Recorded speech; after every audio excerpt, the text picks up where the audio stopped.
You're an airshow pilot, Yes. an instructor on the L-39. You have 5 jet type ratings, a seaplane rating, and now you're moving towards a helicopter rating. Yes, why not? How does someone go from breaking news to breaking barriers in aviation? If you're drawn to something, you are meant to be doing that. In this episode of Between Two Wings, we sit down with Stephanie Goetz, TV news and sports anchor turned Bombardier Global 6000, L-39 instructor, and airshow pilot. I pull back the yoke for the first time and I just go, where has this been all my life? And who's been hiding aviation from me? To talk about career pivots, This is actually a third career for me. leadership in aviation, Let's show people because they may never have this experience in their entire lives. and how she's inspiring the next generation of pilots. 1, 2, 3. And oh yeah, we're definitely asking about that pink jet.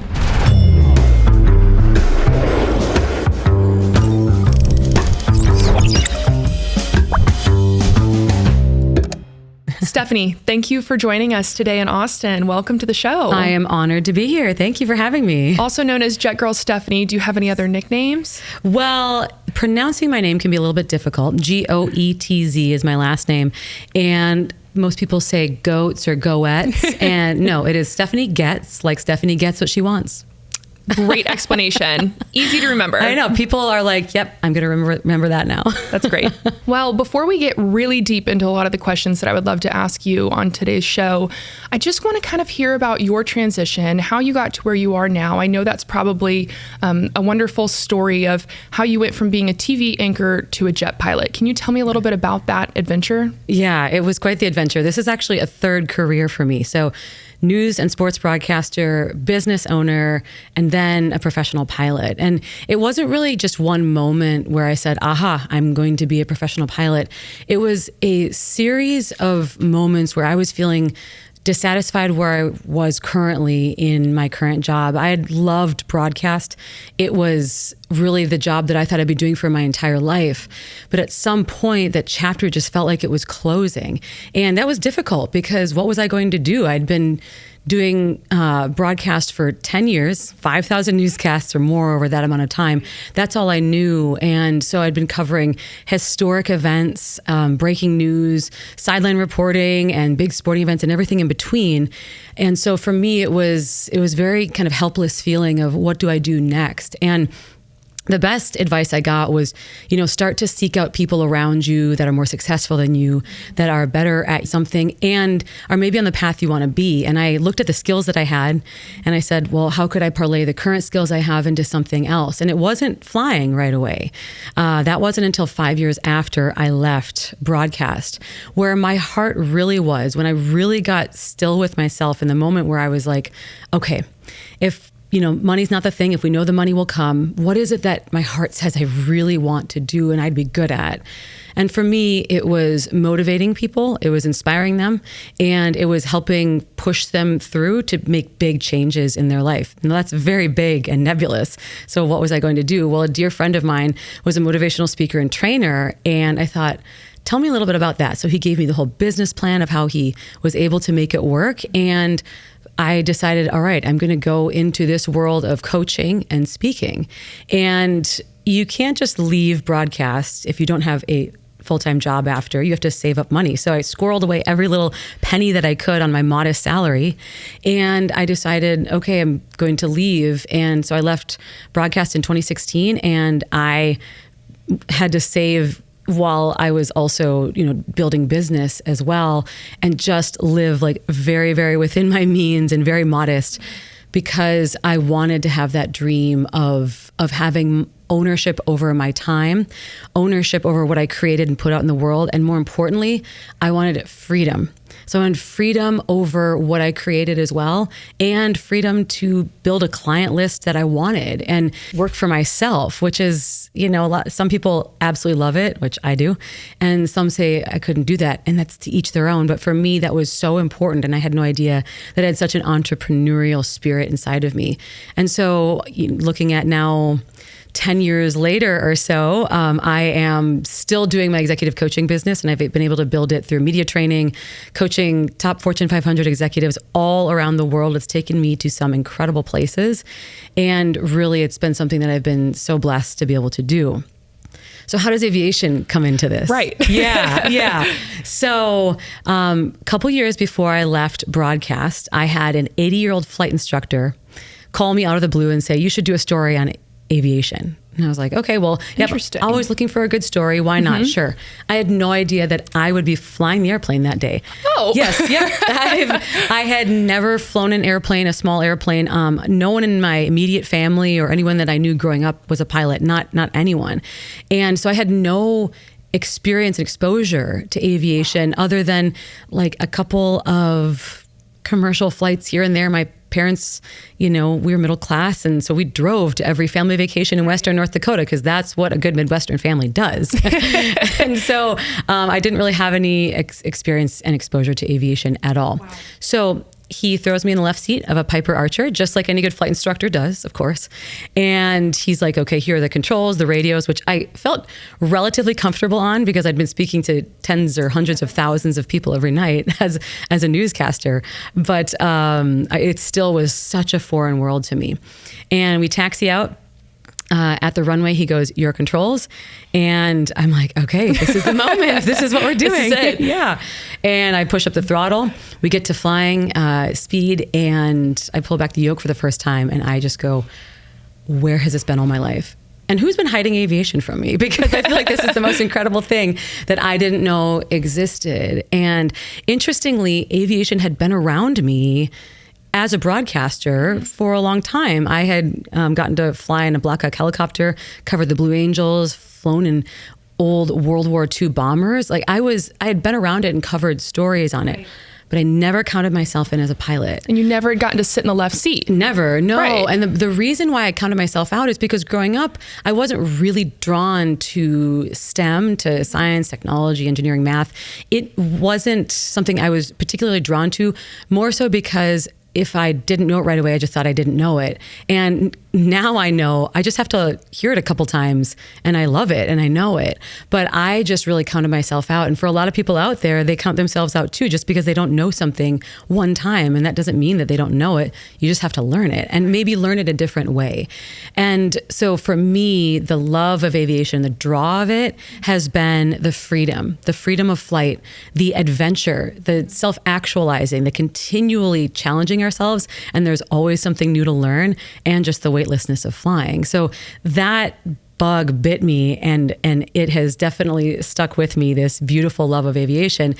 But it wasn't until about 5 years after that very first flight that I actually got my pilot's license because, time and money, I was building a business in executive coaching. And so it took me many years before I actually got my pilot's license. And I think that really resonates with a lot of people who think that maybe it's too late to switch careers. Yeah. That's inspirational to those who want to go and make a path and forge a path for themselves, and they don't think it's possible. But in reality, yes, it's out there. You just have to go on and grab onto it and really dive in. It takes a lot of courage and a risk, but that's an incredible story. Yeah, I mean, you have to. I think what happens is people say at a certain age, we do stop taking risk. We kind of say, oh, that's too scary. They have too much on the line because they might have families and more people depending on them. So understandably, but if you're drawn to something, you are meant to be doing that. Right. You're not meant to push that aside and just stifle it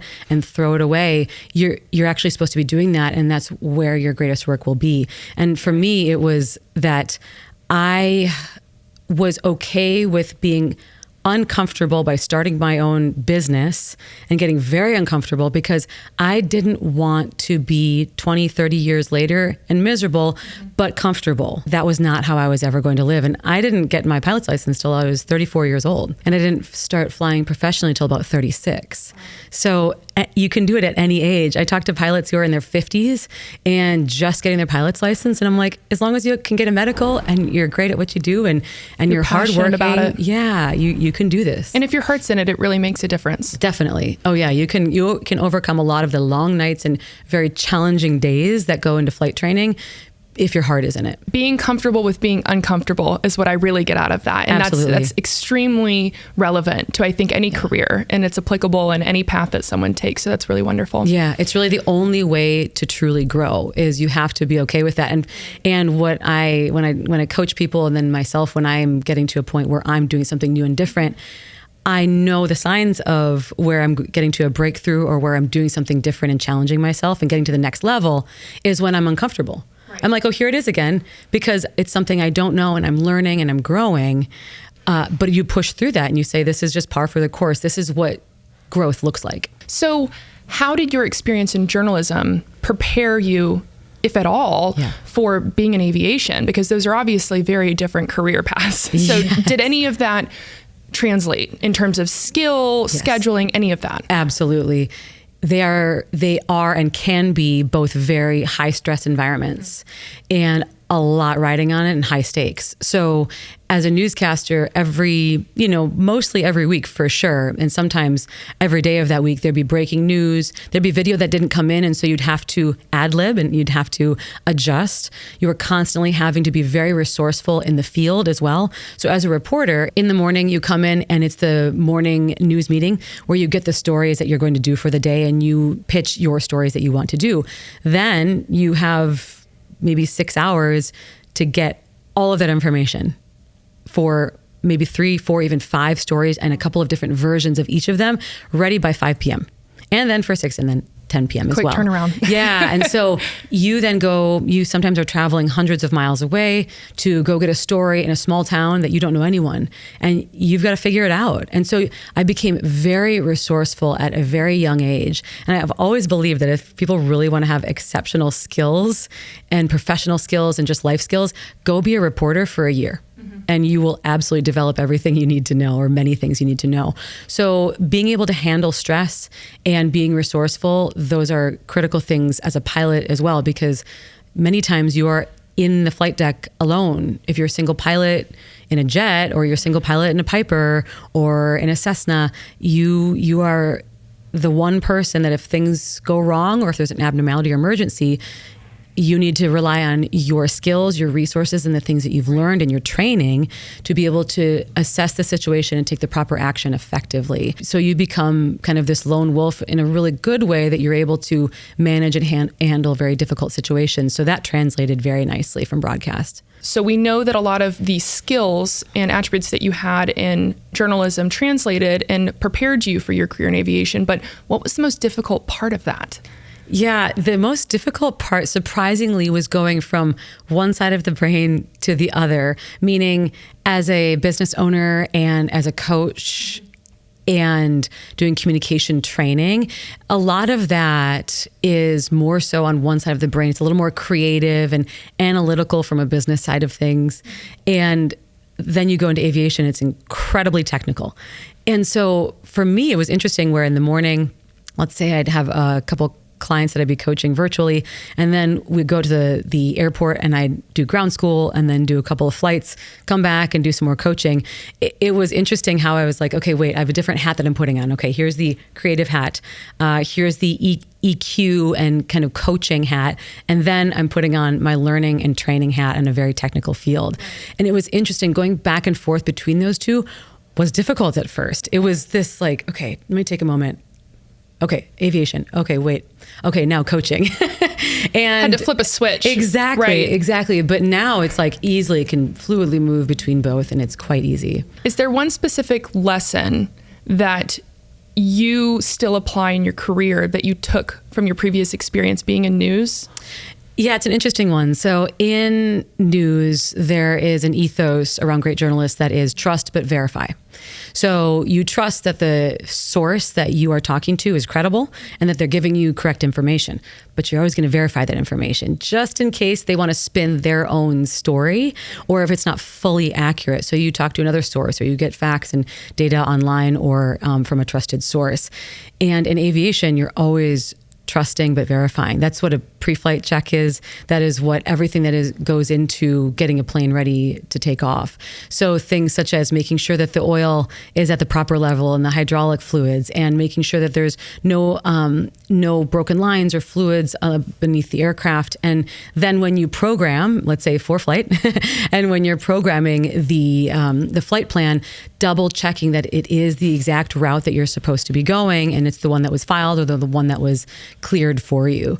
So there's always this double checking and redundancy that is really important in aviation, because the more redundancy and double checks we can have, the safer, and then the more easily you can find these little things that, oh, maybe we had the wrong waypoint in there, or, oh, actually, did you see that the level for the hydraulic fluid or something else is actually not where it should be? Let's refill that. And a lot of those are safety precautions in aviation too. So it's even more important to have the double and the triple checks. Yes. So having that ingrained in you obviously is very beneficial already. Absolutely. So that's a great perspective. Mm-hmm. So shifting gears, I want to talk about the Pink Jet Project. Yes. It's a nonprofit organization dedicated to spreading awareness for breast cancer. Yeah.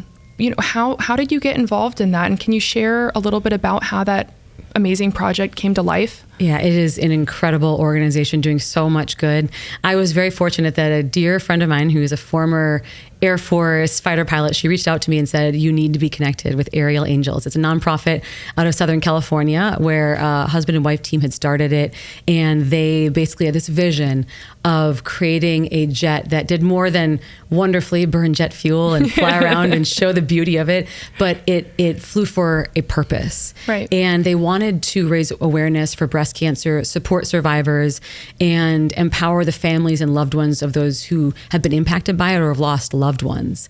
And so what we do is we fly the Pink Jet in air shows. We fly it also at different events or flyovers. And we go to a lot of women in aviation or women empowered events because, naturally women do love a little pink in their life. And so you have these young girls that run up to our aircraft on the ramp. Like there are 50 blue or gray or white or black aircraft that they run by on the ramp to go, oh my gosh, a pink jet. I want to fly the pink jet. And so it's very inspiring for many aspects because then we also have breast cancer survivors that will come up to our jet and say they're going through, stage 3 cancer and chemotherapy and radiation, and how this is a beacon of hope and light and just makes them feel seen and supported. And so we work with other breast cancer nonprofits as well to elevate their mission and elevate them as well. And we just really love the work that it's doing. And it's just this beacon of hope and light and strength to show that you can really do anything, especially with a community behind you. Has there ever been a time at an air show when you were just almost moved to be speechless? I mean, having little girls and survivors come up to you and talk to you, how do you handle that? So there was one instance, and I might tear up just talking about this, but there was a woman who walked up to us at Oshkosh, and the biggest air show in the world, and she has a scarf wrapped around her head, and she doesn't have any hair or anything, and she was looking quite thin and quite fragile, and she was stage 4 breast cancer, and she was currently going through chemotherapy. Wow.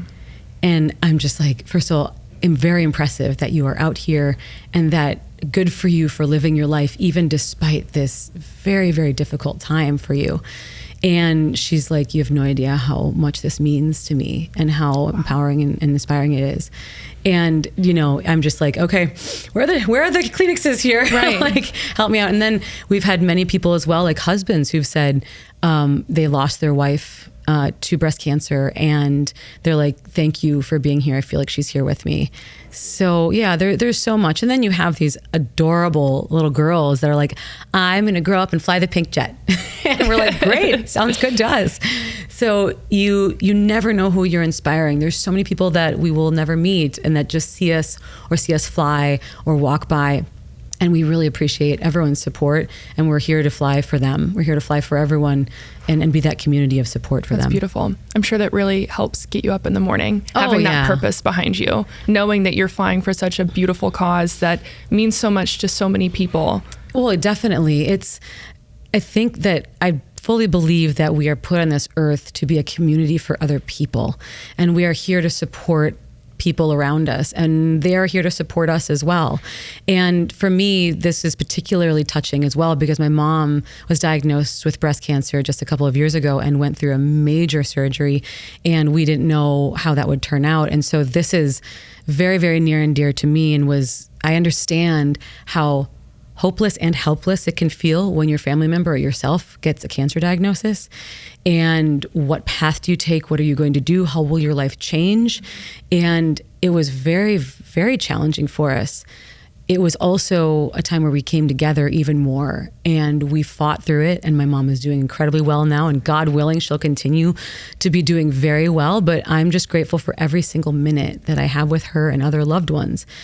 And when you think about like why do we invest our time and our energy into certain causes or even in just certain industries, for me, it's the reason why I stay so motivated to do what I do, whether it's philanthropy, whether it's flying professionally, whether it's coaching, whether it is supporting and being a good friend or wife or loved one, is I do it because I know that we're not guaranteed tomorrow. Growing up, I had two older brothers, and they were like star of the basketball team and football team and amazing kids. And they were my best buddies and also my biggest teasers, getting thrown into like WWE holds and basketballs thrown at your head and all this.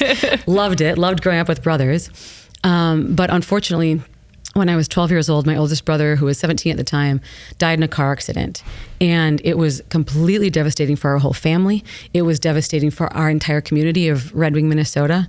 And it was just completely earth-shattering for us. And so my middle brother and I, was just a couple years older than me, he and I got very close because we had lost our only other sibling. And but unfortunately, about 5 years later, he was struggling with depression and anxiety, and we didn't know that he was struggling to that level. We knew, but we didn't know to what level. And he was star athlete on scholarship in college, the guy that every guy wanted to be and every girl wanted to date. But he was suffering in silence. And unfortunately, he took his life at the age of 19, and I was just going into my senior year in high school. And so I had lost many family members early on in my life, and it built this intentionality very early on that I saw anything can be taken from you. Even the people who have the most money or access or looks like they have the best life, it can be shattered in a moment. And so I built early on, unknowingly and now knowingly, this vision of like, I want to live my life with so much intention and live it full speed ahead as much as I can, knowing that there are things we have to be patient for at times, but I'm going to do everything to the best of my ability and pursue and run after the great things in life because it could be gone tomorrow.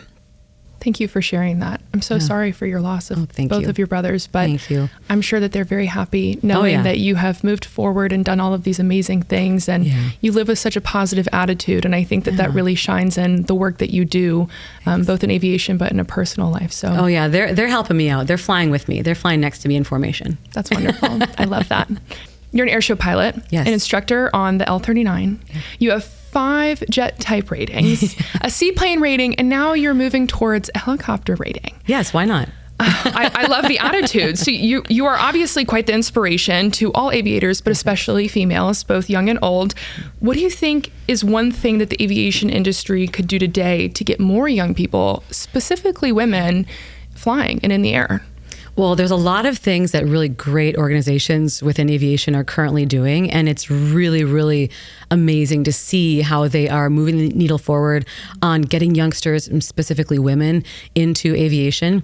One of the things that is going to be really important to continue going forward for women and any sort of group that is underrepresented in aviation is that we need to create a welcoming place for everyone. That this is a place that if you work hard, have a positive attitude, and focus on safety and safety first, you're welcome here. And at any skill level, any socioeconomic background, any experience level, you are welcome here. And what I've seen is organizations like EAA and AOPA, as well as OBAP and GPA, Women in Aviation. There's countless organizations that are focusing on this, that bringing people in who look different, who have different experience backgrounds, that actually creates a safer flight deck. When we bring diversity in, it's not just a buzzword. When we bring diversity and diversity of thought into the flight deck, it creates a safer flight deck, because someone's going to have a different perspective and a different experience. They're going to catch something that someone else doesn't. And so it's very important that we don't look at this as a scarcity mindset, that there's not enough room at the table or in the flight deck or in the cabin or as the maintenance crew or as FBO staff. No, there is more than enough. And there is abundance of jobs. There is an abundance of places at the table for everyone. And the more that we can do that, the more we're going to bring along the industry, because the industry depends on it. We need to have really great, passionate, exceptional, and qualified people in these positions no matter what. And I'm seeing the industry moving towards that, but there's definitely continued work to be done. The other piece of it too is there's a massive barrier to entry in aviation, and it's financial.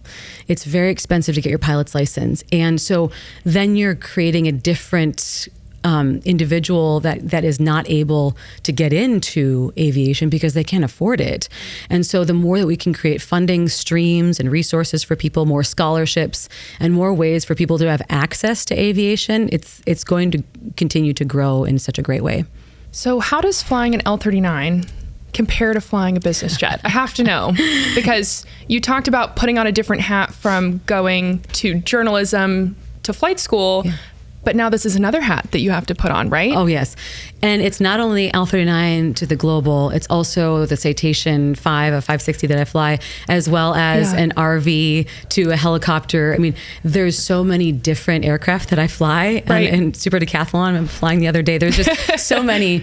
And at first, when I was switching between different aircraft and staying proficient in them, it was very difficult, because I only knew a piston aircraft, and then I only knew a jet and a one specific jet. And then as I was learning more airplanes, I was able to apply a lot more of the similarities between the two and the big differences.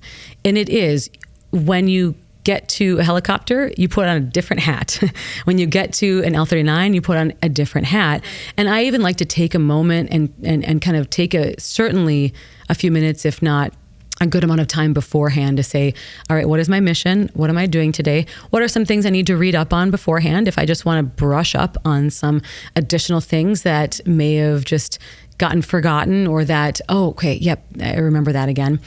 But between the L-39 and the Global, the similarity is that they're jets, of course. And so is that the only similarity? Well, that's one, certainly. But with the similarity there, you have to be 10 steps ahead of the airplane. So anyone who's looking to go from a piston to a jet or a turboprop, the biggest help for you is going to be, you do have to think 10, 12 steps ahead of what's going to happen when I come into the airfield. How fast do I need to be? What altitude? What happens on takeoff? What happens if I have an emergency or abnormality? And thinking ahead of that, and to be ahead of the game, because it's happening so fast. You can't pull it over on the side of the road like a car. You have to be ahead of the airplane. So that's very similar. But some of the other differences are, think of the L-39 or any fighter jet as more of a Ferrari. And then you've got like a nice Yukon SUV as the Global. Wonderful comparison. It's, I mean, and especially with the Global, the 6,000, 5,500, and the 5,000, which I fly. It's heavy. So you're really having to woman handle the airplane if you need to on landing and crosswind and everything like that. And then in the L-39, it's so nimble. You move it a half an inch and you're almost, doing a roll or doing a loop. So it's the maneuverability and the agility of an L-39 is so much fun. The other big difference is that the Global, you typically fly a lot on autopilot because you're a systems manager more than anything. That certainly you know how to fly it, hand fly it, of course, because you need to. But it's best when it is in that position on autopilot, and then you can manage from there, because there's usually a lot of task saturation as well. Well, the L-39, most of them don't even have autopilots. So you're never flying on autopilot. So it makes you a really good pilot on keeping level, making sure that you have this precision with your flying and good stick and rudder skills. So it's the most fun plane to fly. The L-39 is. There's just no two bits about it. It's incredible. Keeps you on your toes. Oh yeah, it definitely does. So is there a specific aircraft you haven't flown that's on your bucket list? I mean, an F-35, of course. But of course. Who doesn't want to fly one, right? I know, exactly. I have no problem doing that. If someone needs me to jump in, I'd be happy to. If I ever hear of someone asking for someone to hop in, totally fine. I'll say, I know someone. Yeah. Let me give her a call. But anything fast, I love flying. But also with something totally different is the seaplane. So that is a whole different ballgame. You go from flying an aircraft and all of a sudden you're a boat on the water. And it is just a different type of flying. Sometimes, you're in sandals and shorts and even a swimsuit flying that. And that's a different vibe. It's such a fun, freeing feeling to just be able to hop from lake to lake. So all of the aircraft that I've flown and all things in aviation have their beautiful spot in my heart, but certainly a lot of aviators' heart, because they have their own little mission and the reasons why we love them so much. That's the beauty of aviation. There's unending learning. And it creates little mini communities within it. Does. Oh, yes. I feel like aircraft owners and pilots start to gravitate, but then they have something in common. And that goes back to you talking about aviation being such a community. Yes. Even here at ForeFlight, I feel like I find people who know one thing about one aircraft, and you just dive deep into it, and it creates this unspoken bond between two people. So people say aviation's a small world, but you get down into the nitty gritty of aircraft owners or pilots, and it's even a smaller world, right? Yeah, definitely. And I have found that aviation has been incredibly welcoming. I have found that when I got into it, coming from a totally different background and knowing nothing about it, it wasn't like, nope, it's not for you. You haven't been around aviation, so you can't be in it. It was like, come on over. I'd love to show you my airplane. Let me take you up.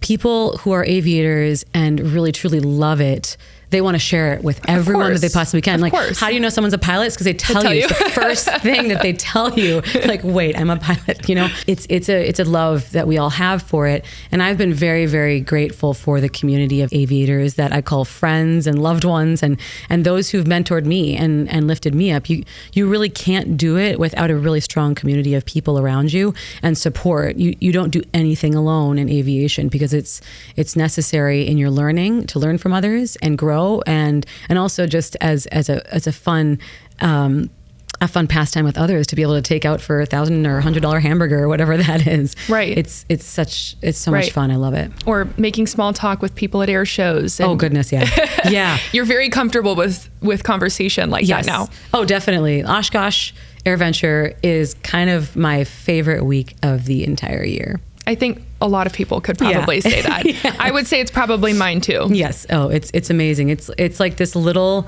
alternate reality on Earth for a week, and then we get to see all of our best friends, and then get to talk about all the plans we're going to make for the upcoming year flying airplanes together, and it's amazing. And it really is a celebration of the industry, of the growth, like you said, making it more inclusive and sharing it with not only other pilots and people in the aviation industry, whether you work as an engineer or a mechanic, or you work on the corporate side of things. It really is so inclusive, and even for the public, something like that. It's amazing, because you're not just showing what aviation means to you in the pilot community, it's for everybody. Yes, and what's so important that people don't always realize about air shows and conferences is that this is a very important place for people to be introduced to aviation. Remember, I knew nothing about aviation until someone called me and proactively introduced me to aviation. I would never be a pilot. I would never have been around this world and something that I love almost more than anything. So it's really important that we are introducing aviation to the younger generation, older generation, everything in between, that this is possible for you. And it might be something that they take on or not, but it's until we introduce people to it, it can be slowed. But I think air shows and individuals are doing a lot to bring aviation to the masses. And social media has done such an incredible job at giving people an inside look at the flight deck and inside airplanes, and getting to see and be a part of things that they would never be able to be a part of. We as pilots are very, very, very fortunate that many people in the world, and if not most, won't actually get to sit in the front seat of an airplane. And we do every day. And so getting to share that with the world of what that looks like, and they get to experience it like right in front of them is really important. Right. The exposure is very critical. It is. It is very critical for the continuing the industry. Speaking of being on social media and helping expose aviation to those who might not have access to it or might not be able to see, like you said, in a flight deck or really see what goes on in a cockpit. Yeah. How do you handle balancing that with also all of your other obligations? Because it just adds on another layer. It does. Yes. Those who create content and are on social media, it is like a full-time job, but it's one that we can do here and there when we can, and you make it work, and it's just fun more than anything. I've found that with my platform as JetGirlStephanie on Instagram and then other platforms it's a space where I get to show people my love of aviation and other things like love of fashion, love of self-actualizing and really creating and challenging yourself. And it's, for me, I don't want to hide aviation at all. Like if I'm flying a jet, let's show people, because they may never have this experience in their entire lives except for seeing this video. And so what I've also found is that it becomes a place and a community for other people, especially when they're going through tough times. So I will get messages often of, especially young women, but young men as well, that say, thank you for your videos, because flight training is incredibly hard. And it is. We've all been there. I remember thinking that I wouldn't make it through certain ratings because I was like, this is too hard and it's too exhausting. And do I really have what it takes? And there's a lot of doubt that can creep in, and frustration, and to see someone else having made it means that they can as well. And so there's so many people that will reach out and say, thank you for sharing that. You were able to push me through my rating, and I was able to get through this, and I'm so glad that I did. And it's really great to see what you're doing. And I just feel very honored because I'm just sharing what they know they can do. Mm-hmm. And I feel very grateful to do that. And I just love people. I mean, so I've always been a people person. My grandfather was very, very much loved talking with people in North Dakota and being that guy around, like enjoying the fellow ranchers and everyone around town. And I feel like I got that spirit from my family. And so the community of people, the community of aviators, and those who don't even know anything about aviation, and welcoming them in, that's what I feel is truly a gift to be able to share. Yeah. And it's so good to see you embody that in what you do. And it's rare for people to really love what they do. And so it's inspirational to see you sharing that with other people on all of your platforms. So it's great to see that you're not only a resource, but motivation for those going through something so similar or wanting to go through that. So you're also a leadership coach. What's one piece of career advice that you wish you had received earlier? Well, I feel very blessed that I have tried to be as intentional as I can every step of the way and just soak up and learn everything as it is in front of me. That I have felt that 99% of my career, I feel like is what I'm supposed to be doing, because I chose to make the leap to something else when I was no longer satisfied with where I was. Mm-hmm. I would say that a really great piece of advice, though, that I think youngsters can take is, I wish I knew earlier on all the career paths that were available and out there. Right. And because I know I would have gotten my MBA, which I still might, who knows. But I would have got my MBA younger. I would have definitely gone into business earlier in my life, and would have either started my own business earlier or would have been in the corporate track, because I love that side of the world. I definitely would have, or I would have gone to the military and certainly gone on the fighter track if I could have, to be in that world as well. So I didn't know any of that really existed as a youngster, knowing that, of course, it's out there, but I didn't think that was a path that I could have ever taken. And so for people, again, introducing them to things and saying, here's this type of career, here's this type of path, what resonates with you. I think that's really critical that we do that so they can see what's out there. It's when you're told to choose your life at 18, what's going to be your career for the rest of your life. Like, you don't even know it's daunting, what's out there. And confusing. Yeah, it's a lot of pressure. And because I actually went to school to be a pharmacist. My dad's a pharmacist. Okay. I loved working in the pharmacy. I did that for about 8 years before I went to college. And I loved that side of medicine where you could have a one-on-one interaction with patients and support them with the things that they need to be healthy. But then I got into my first chemistry class and I was like, that sounds like another language. So I'm going to leave. And then I went into news broadcasting and sports broadcasting. And so it definitely was where my heart was supposed to be, but I allowed that to happen. The other thing is, don't feel like you have to have it all planned out for your whole life. I have friends who they're like, okay, this is my 5-year plan. Year 1. Year 1.5. And I'm like, you don't allow for any magic to happen. And you don't allow for yourself to evolve and be different the next year, that you might actually not like what you were doing a year ago.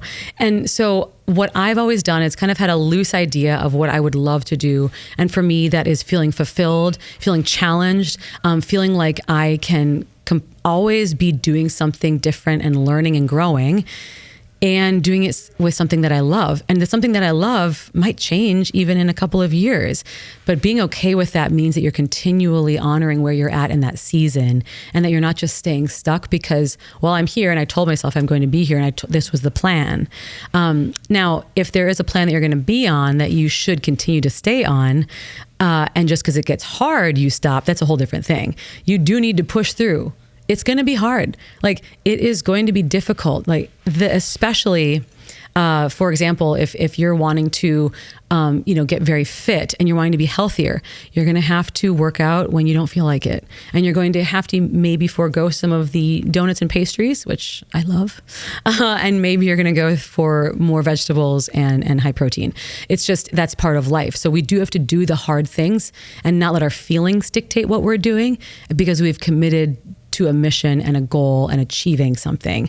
So it's a nice balance of saying, okay, let's be a little bit open to what the future holds. But if there are certain goals, I'm going to push through discomfort. I'm going to push through the feeling of, I don't want to do this today, and get it done. Really tying into the being comfortable with being uncomfortable. Yes. It teaches how to be resilient. Definitely. And that's important in any career path, Yeah. right? And even in your personal life. So it's extremely relevant. There was another piece of advice from a fighter pilot's grandmother that I received, and I thought it was absolutely spot on. She said, you can have everything you want in life if you're willing to sacrifice anything to get it. And it's more the idea that what we want in life is going to take some sacrifice. Mm-hmm. It's going to take some hard work and some days, early mornings and late nights. It's also going to take a little bit of sacrifice of our time. So a lot of times people look at everything I have on my plate and they're like, how do you do it all? I was also wondering that. Yes. And I do it all because I'm not doing it all at once. It's impossible. If I'm going to be a pilot, an entrepreneur, a broadcaster, a singer, if I'm going to be a family member and a friend, those are all things that I do differently throughout the day, and some seasons are different than others. So for example, right now it's all aviation almost all the time, and a little bit of coaching and not as much singing. So when I do that professionally, that was just like hardcore doing that full time, and some flying, and then a little bit of coaching. So you have to manage your plate and take some things off, and you can't just keep piling it up. What I like on the analogy more about our time is that it's like a bowl of water, because at some point we fill it up and you cannot put anything more in there, and you have to not pour more in, because if you do, it's just going to pour over. But people think that they can pile more on their plate and then they get overly stressed. But it's very much like at some point the water is going to overflow, and you are going to start getting exhausted and burned out, and you're not going to be happy anymore. So the season of life, the knowing what's right for you at that certain time is important, but knowing when to sacrifice certain things. So for example, I love being my own boss. I will be my own boss all the time. I love being accountable to myself and being able to create my own schedule and create what I want to put out into the world and the clients that I work with and everything. But I also love flying professionally 1,000%. And so I'm on someone else's schedule when I fly professionally. And that is a sacrifice that you make. But I will gladly do that day in and day out, because I love flying and I love having the mission and flying for one of the best operators in the world. So everything has a little bit of give and take. And if we're willing to realize that that's just life, then it's far more beautiful. It really seems like you're able to balance both worlds perfectly of being your own boss, but also being on someone else's schedule. It gives you a little bit of a taste of both sides. It's a balance, but it's not a perfect balance. I like the analogy of just it's a give and take depending on the day. Sometimes it's 80% flying and 20% business. Sometimes it's the opposite. And so I just know that every day is going to look a little bit different, and I'm totally okay with that. And there are some weeks that will look different because especially towards the end of the year, there's very little business going on over the holidays. And so I'm just flying all the time. And then as we get into the year, then it starts to ramp up again. And being able to know when I'm being pushed a little bit too far and when I need to take a step back and need to take a break, that's what's really important for anyone who's juggling family, a career, hobbies. You have to know when you have to pull back, because there are times where if they want to be with their family more, you do have to pull back a little bit on work because you need to go see your family, or vice versa.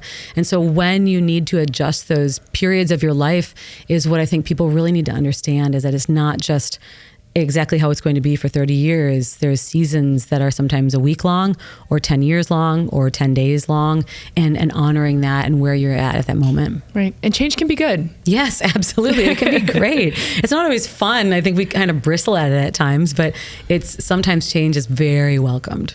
What does success look like for you? Everybody has a different definition, but for you, with so many different avenues that you pursue on a daily and weekly, monthly basis, how do you define success? This is something that I had given a good amount of thought to recently, because I was asked this and I realized that I hadn't really defined it. I was just living what I believed was my best life. And ultimately, success to me isn't an award or an accolade or a specific thing that I achieve. It is me living and working at my highest potential and having the greatest impact and positive give back wherever I can. And so then that allows success to really be nebulous and be what I want it to be for that season. So success for a long time was me being the greatest broadcaster I could be. And I will be honest, I was at the top of my game and I did a very good job because I prepared every single night.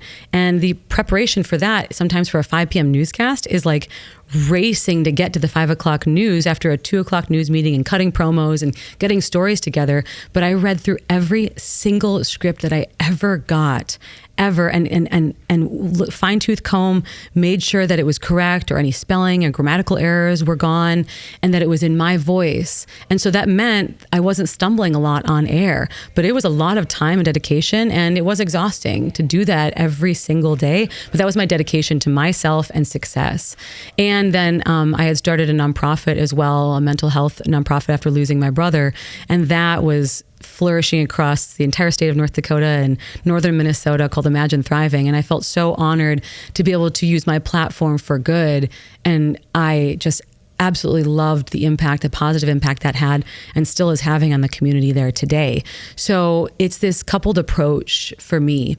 And everyone, for them, it looks different. Within there are goals and there are achievements that happen, but it allows it to be more open, where I feel fully fulfilled in exactly what I'm supposed to be doing on this earth. It makes me feel better knowing that it took you that long to really define it. Yes. Because that's an example that you don't have to have everything figured out right in the beginning. You can take your time to figure out what you like, what you don't like, what drives you, what makes you passionate. Yeah, I will say with that, I thought that I did know who I was and had figured it out, because I chose to address any issues that I had, or things that trauma that had created certain behaviors from the losses that I had had. I had done a lot of that work, and I thought, oh, there's not a ton more work to do, is there? And I can tell you here now, sitting at the amazing age of 40, going, oh my gosh, I feel like I really know who I am, even more than I ever did a few years ago. Exactly. And I know it will continue to grow and evolve. And I'm like, I thought I knew who I was then. Oh man, I really know who I am now. And it's going to be even different 10, 15, 20, God willing, 50 years from now. So I think allowing ourselves to constantly grow, and that we do not have to have it figured out.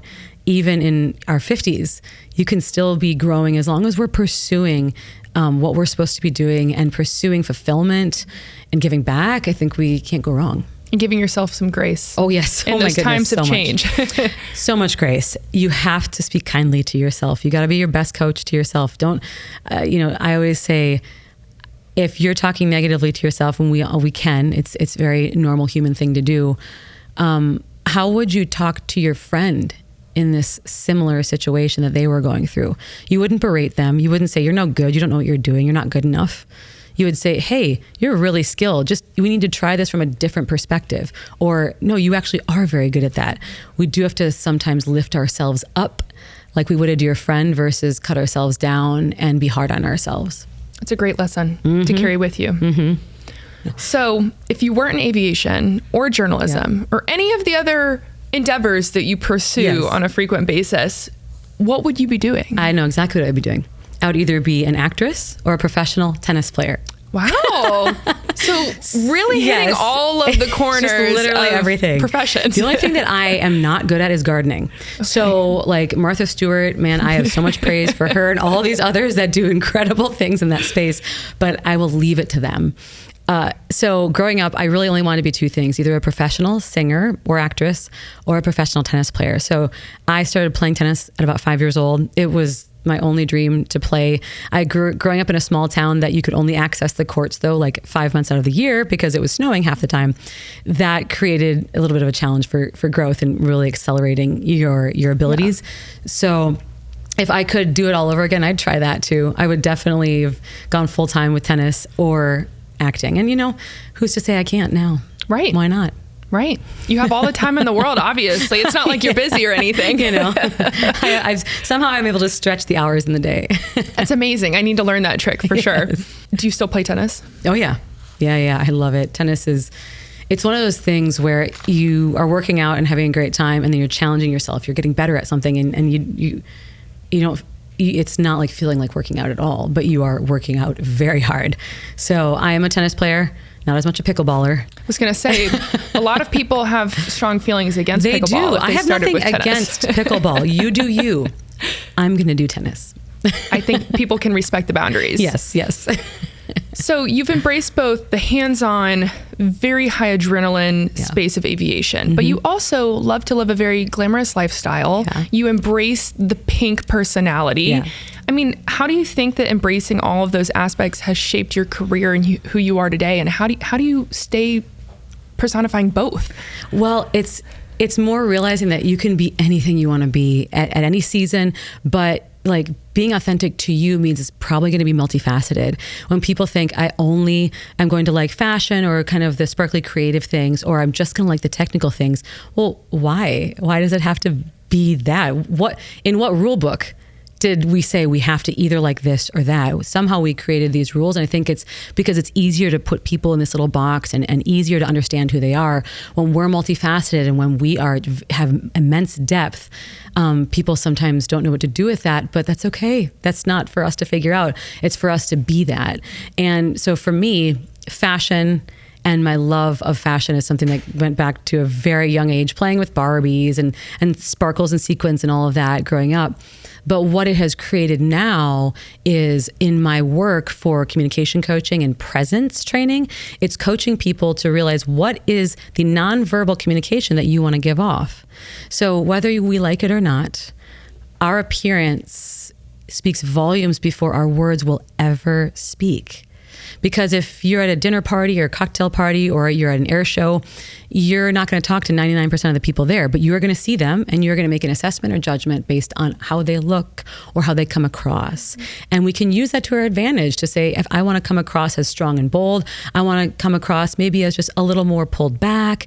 I want to come across as professional or casual. We get to create that superhero in ourselves every single day. And for me, fashion has also become this incredible creative outlet. So when I walk, on the street in something that is very bold, very eye-catching, I can't tell you how many people it brightens their day. They're like, oh my gosh, I love everything going on there. You just made my day. I mean, to think that an art outfit can do that because it's art. It's not just clothes that you're buying.